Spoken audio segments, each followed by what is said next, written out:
এখন সন্ধ্যে 6টা মতো বাজে, সন্ধ্যা এখনো হয়নি, একটু বিকেল আছে। চলো আমরা ঘুরতে বেরিয়ে পড়েছি। ঘুরতে বেরিয়ে প্রথমে নিচে যাওয়ার আগে চলে এলাম ছাদে।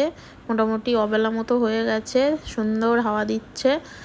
আর এরপর ছাদ থেকে দেখলাম যে মার্কেটটা আর একটুখানি পরে খুলবে।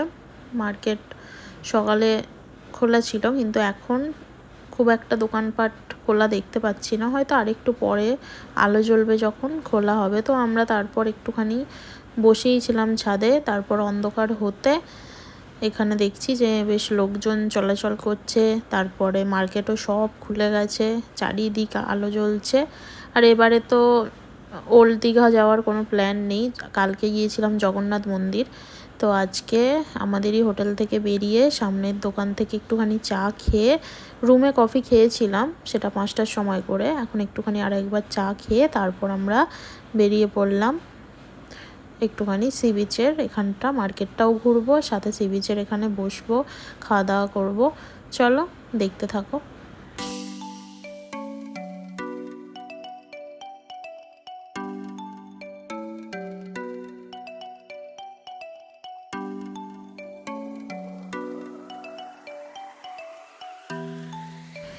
হরেক রকম জিনিসপত্র চারিদিকে বিক্রি হচ্ছে। তো ব্যাগটাই বেশি, দীঘা পুরী যেখানেই যাই তো ব্যাগই নেওয়া হবে এটাই ভাবলাম। আর তার সাথে হার কানের টুকটাক কেনাকাটা করব। এখন কেনাকাটা করছি না, আগে একটুখানি মার্কেটটা ঘুরে চলে এলাম সি বিচের এখানে। তারপর একটুখানি হাওয়া খেতে খেতে গল্প করে সময় কাটিয়ে সৌরভ বলল যখন আমরা রুমে ফিরবো তখন কেনাকাটাটা করে, যেহেতু কালকে বাড়ি ফিরবো আজকে রাতেই কেনাকাটা করে নেব। তো এখন এখানে বসে বেশ ঘন্টা দুয়েক তো কোথা দিয়েই কেটে গেল, অনেকটা রাতও হয়ে গেছে। কিন্তু লোকজনের ভিড় ভালোই রয়েছে, এতটা রাতেও মনে হচ্ছে না যে লোকজন কমে গেছে। এখনও সবাই সমুদ্রের ঢেউ দেখছে। এবং এখন তো সন্ধ্যার দিকে জোয়ার চলছে, সন্ধ্যা থেকে একদম কালকে বেলা 12টা পর্যন্ত জোয়ার চলবে।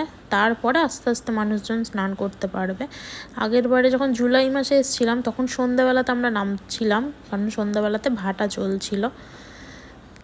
অনেকক্ষণ সময় কাটানোর পর এবার আস্তে আস্তে আমরাও মার্কেটে গিয়ে ব্যাগের দোকান থেকে কিছু ব্যাগ পছন্দ করে কিনে নিচ্ছি। আর তারপর অনেক রকম জিনিসই পছন্দ হচ্ছে, কিন্তু নিয়ে যাওয়ার একটু অসুবিধাই হবে। সৌরভ বলছে তোমাকে বলেছিলাম যে গাড়ি নিয়ে এলেই ভালো হতো, এত রকম জিনিস যখন পছন্দ হচ্ছে তাহলে নিয়ে যেতে পারতে। আমি বললাম ঠিক আছে, পরের বারে এলে দোলা টোলা কিছু কিনে নিয়ে যাব, এখন কিছু ব্যাগটাকে নিয়ে যাই। তো আমরা এবারে রুমে আস্তে আস্তে হোটেলের দিকে এগিয়ে এলাম। এবারে নিচের রেস্টুরেন্টে খাবার অর্ডার দিয়ে তারপর আমরা রুমে চলে যাব। তো রুমে যাওয়ার আগে এখানে একটুখানি দোলাই দুলছিলাম। দোলাই দুলতে আমার খুব ভালো লাগে। একটুখানি দোলাই দোলার পর সৌরভ বলল যে 2 দিন এসেছি, একদিনও সুইমিংয়ে নামা হয়নি, চলো আগে সুইমিংয়ে যাব। রেডি হয়ে নিয়েছি, রেডি হয়ে যাচ্ছি সুইমিংয়ে। এখন বাজে রাত্রি 8টার সময় যাব সুইমিংয়ে।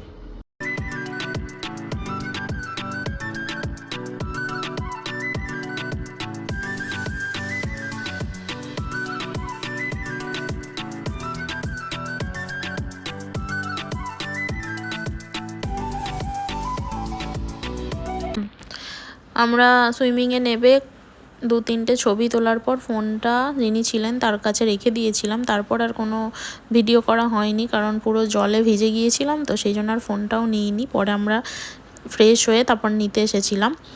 তো এরপর চুল শুকোবার জন্য এলাম ছাদে। এখানে তো আর হেয়ার ড্রায়ারটা নিয়ে আসা হয়নি, আর পাখা এসির হাওয়াতেও চুলটা যতটা না শোকাবে, ভাবলাম যে একটুখানি ছাদে তো ভীষণ হাওয়া, ছাদে একটুখানি বসে চুলটাকে শুকিয়ে নিই, তারপর খাওয়া দাওয়া করবো। যেহেতু আমরা 10টার সময় টাইম দিয়েছি, রেস্টুরেন্ট থেকে 10টার সময়তেই আমাদের রুমে খাবারটা দিতে আসবে। তো এখন সেই জন্য কিছুক্ষণ ছাদেই বসে আছি।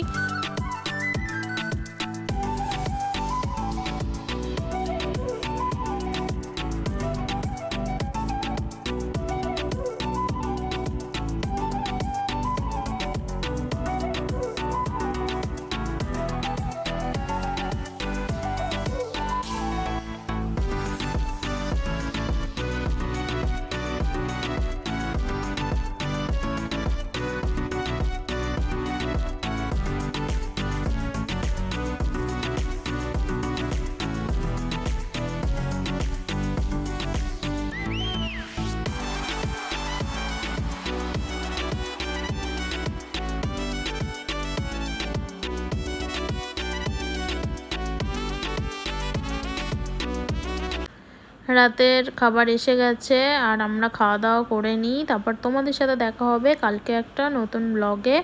আর ভিডিওটা ভালো লাগলে অবশ্যই like comment share and subscribe করে দেবে, অবশ্যই পাশে থাকবে। তো আজকের ভিডিওটা এখানেই শেষ করছি। Good night.